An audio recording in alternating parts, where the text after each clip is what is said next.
Hello guys, welcome to bank IQ learn with डेट में आपका स्वागत है। आज तारीख है 1 जुलाई। 1 जुलाई से संबंधित जितनी भी घटनाएं होंगी हम इस लेक्चर में पढ़ेंगे। जो भी करंट अफेयर से संबंधित एग्ज़ाम में आने वाले क्वेश्चंस होंगे तो उन्हीं को ही हम लेक्चर में मोस्टली डिस्कस करते हैं। आइए हम स्टार्ट करते हैं। मेरा नाम है मोहित सेठिया। अगर आप मुझसे सोशल मीडिया पर जुड़ना चाहते हैं, आप नीचे दिए गए इंस्टाग्राम और फेसबुक ID पर आप जुड़ सकते हैं। आज के दिन ही जोसेफ प्रिस्ली ने ऑक्सीजन की खोज की थी। 1 अगस्त 1774 के अंदर उन्होंने एक एक्सपेरिमेंट किया था जिसमें मरकरी ऑक्साइड को उनको जलाया गया था। तो उसके बाद जो भी इन्वेंशन हुआ था उसको उन्होंने नाम दिया था डिफ्लोगिस्टिकेटेड एयर का नाम दिया था।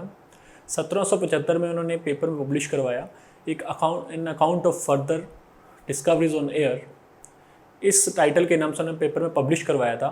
मैं आपको बताना चाहूँगा जोसेफ प्रिस्ली के साथ साथ ऑक्सीजन की खोज में एक और व्यक्ति का नाम भी शामिल है। उनका नाम है कार्ल विल्हेल्म शील। उन्होंने भी पोटेशियम नाइट्रेट को बर्न करके एक ऐसा ही इन्वेंशन किया था। बट जैसे जोसेफ प्रिस्ली ने अपने इस इन्वेंशन को पब्लिश करके लोगों को बता दिया था, ऐसे ही इन्होंने भी अपना एक पेपर पब्लिश किया था। इन्होंने अपने प्रेस को 1775 में भेजा था, बट इन्होंने 1773 में उसको खोज की ली थी, जैसे कि जोसेफ प्रिस्ली ने 1774 में किया था, बट कार्ल विलियम ने 1773 में ही इसका आविष्कार कर लिया था। बट इन्होंने जो पब्लिश के लिए इन्होंने अपना लेटर भेजा वो भेजा था 1775 में, बट वो पब्लिश हुआ नहीं। वो पब्लिश हुआ 1777 के अंदर जाके, जिस वजह से इनका नाम बाद में लिया जाता है। जो सबसे पहले श्रेय दिया जाता है वो जोसेफ प्रिस्ली को ही दिया जाता है। जो कार्ल विलियम शेल का जो पब्लिश का टाइटल था उसका था treatise on air and fire. जब इन दोनों ने आविष्कार किया इस केमिकल एयर का, डिफ्लोगिस्टिकेटेड एयर जो उन्होंने बताया था जोसेफ प्रिस्ली ने, एक व्यक्ति एंटोइन लोवाइजर, इन्होंने ही ऑक्सीजन का नाम दिया था, क्योंकि उन दोनों व्यक्तियों ने जो भी एक्सपेरिमेंट किया तो उसको किसी चीज़ का पर्टिकुलर नाम नहीं दिया था। एंटोइन लोवाइजर ने ही इसको ऑक्सीजन का नाम दिया था 1777 के अंदर। आज के दिन ही गांधी जी ने असहयोग आंदोलन की शुरुआत की थी 1 अगस्त 1920 में। मैं आपको बताना चाहूँगा 1919 के अंदर जलियांवाला बाग हत्याकांड हुआ था। रोल टैक्स कानून, काला कानून के विरोध के अंदर वहाँ पे एक सभा आयोजित की गई थी और वहाँ पे जनरल डायर ने अंधाधुंध गोलियाँ बरसाई थी, जिसमें काफ़ी लोगों की मृत्यु हुई थी।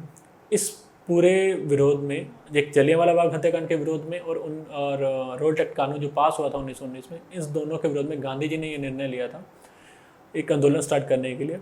तो उसका नाम था असहयोग आंदोलन। असहयोग आंदोलन में गांधी जी ने आह्वान किया था कि हम जितने भी उस समय पर ऑफिस हैं हम उसमें नहीं जाएंगे, अगर जो वकील हैं वो अदालत नहीं जाएंगे, मजदूर है वो अपने काम पे नहीं जाएंगे, जिससे जो ब्रिटिश सरकार थी उस टाइम की गवर्नमेंट थी उसको काफ़ी लाखों का नुकसान हुआ था। बट ये आंदोलन सही जा रहा था। गांधी जी ने बोला था कि अगर हम इस आंदोलन का सही तरीके से लेंगे, अगर हम ब्रिटिश अधिकारियों के जो ऑफिस है, जो उनके काम को अगर हम बिल्कुल मना कर देंगे तो लगभग 1 महीने के अंदर हमें स्वराज प्राप्त हो जाएगा। बट ऐसा हुआ नहीं था, क्योंकि इस आंदोलन को रोकना पड़ा था, क्योंकि 4 फरवरी 1922 में एक चोरी चोरा एक घटना हुई थी। घटना ये थी कि गोरखपुर डिस्ट्रिक्ट के अंदर एक चोरी चोरा एक नाम की जगह आती है, वहाँ पे एक पुलिस थाना को, एक पुलिस चौकी को जला दिया गया था। वो जलाया कि उन्होंने था असहयोग आंदोलन को चलाने वाले पार्टिसिपेंट्स थे काफ़ी उसमें, जो उसमें भाग ले रहे थे, उन्होंने गुस्से में आकर उसको जलाया था, जिसमें लगभग 22 पुलिस वालों की मृत्यु हुई थी। जैसे ही ये घटना गांधी जी को पता लगा तो उन्होंने इस आंदोलन को वापस लेने का निर्णय लिया। 12 फरवरी 1922 को ये असहयोग आंदोलन उन्होंने वापस ले लिया था।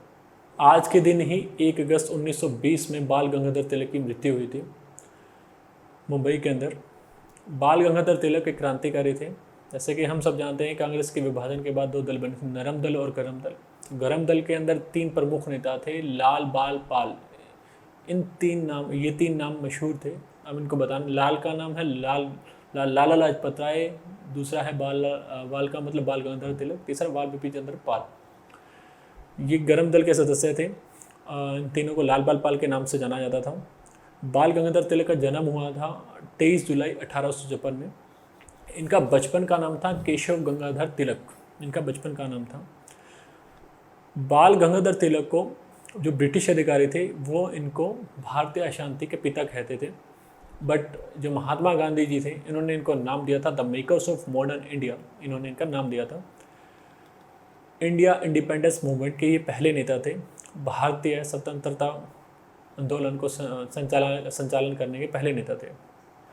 आज के दिन ही नेशनल बुक ट्रस्ट की स्थापना की गई थी। 1 अगस्त 1957 के अंदर ये मिनिस्ट्री ऑफ एजुकेशन के अंडर किया गया था।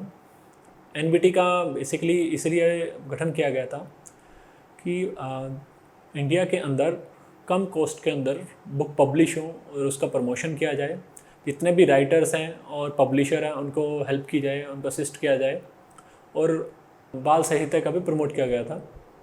आज के दिन ही एनबीटी नेशनल बुक ट्रस्ट की स्थापना हुई थी 1 अगस्त 1957 के अंदर।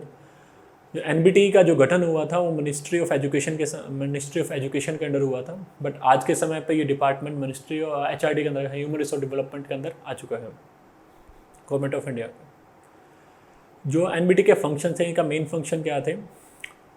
कम कॉस्ट के ऊपर किताबों को पब्लिश करवाना, अब्रॉड में जाके अपनी किताबों को प्रमोट करना और चिल्ड्रन लिटरेचर, बाल साहित्य का भी प्रमोट करना, हमारे जो राइटर्स हैं या पब्लिशर्स हैं उनको भी सहायता करना, ये इसके मेन उद्देश्य थे।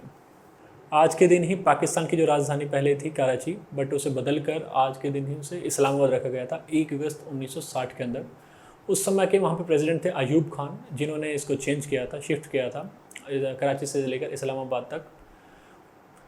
जो इस्लामाबाद है वो इनके जो पाकिस्तान का हेडक्वार्टर है, आर्मी हेडक्वार्टर रावलपिंडी, उसके पास स्थित है। तो उसके पास इन्होंने अपनी कैपिटल को बनाया था, इस्लामाबाद को।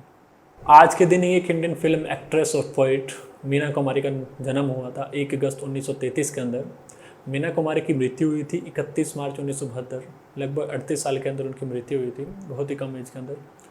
मीना कुमारी ने अपने करियर के अंदर लगभग 90 से ज़्यादा फिल्में की हैं और उन्होंने काफ़ी अवार्ड्स भी हासिल किए हैं। कुछ मूवीज़ के मैं आपको नाम बताना चाहूँगा: फुटपाथ, दिल एक मंदिर, काजल, साहिब बीवी और गुलाम, पकीज़, मेरे अपने, आरती, काफ़ी उनकी फिल्में थी।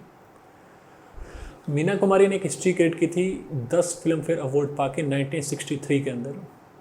उनको जो लास्ट उनकी मूवी थी, जो लास्ट उनको बेस्ट एक्ट्रेस का अवार्ड मतलब काजल मूवी को मिला था। आज के दिन की यही घटनाएं थी जो हमने इस लेक्चर में पढ़ी। आई होप गाइज आपको ये जो भी हमने इसलिए स्टार्ट किया आपको अच्छी लग रही होगी। Stay tuned, stay blessed, thank you.